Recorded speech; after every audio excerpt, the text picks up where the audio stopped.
Then close to our house, close to our home, a company called Satyam. It was founded in 1987, quite prominent and well-known company, basically providing IT services across the globe. More than 50,000 people were working and operations were more than approximately 67 countries.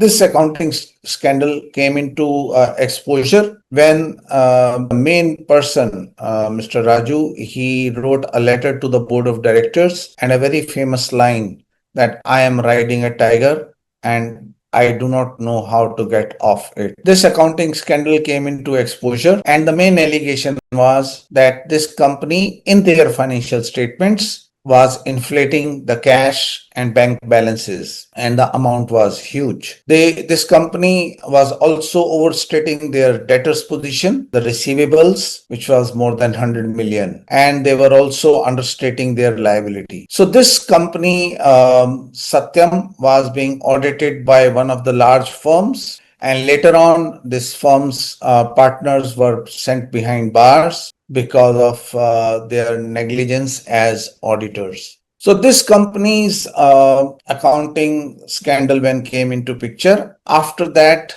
there are a lot of changes which have happened. The new act, the company's act was revised. A new requirement of internal control over financial reporting, they came into picture, which are similar to what we saw in Sarbanes-Oxley Act in Enron case.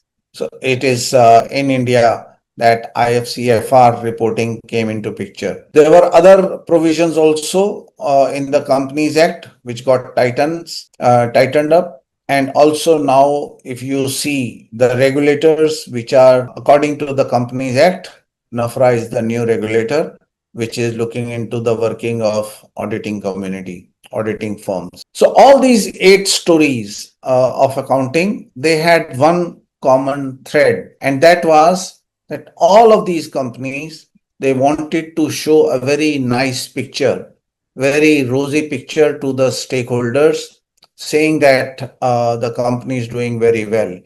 And they were using different techniques in order to increase the profits by either capitalizing the expenses or overstating the cash and bank balance, or whichever way they wanted.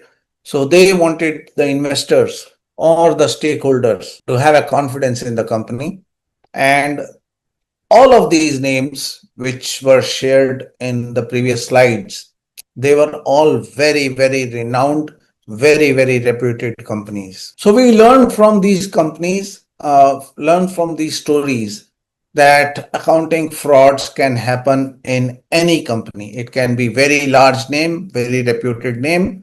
It can be done by the CEO, by the CFO, by the promoter. Any one of them can be involved in these frauds.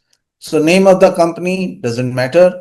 The position of the people doesn't matter. All the auditors need to do is to carry out their audit procedures as defined in the auditing standards.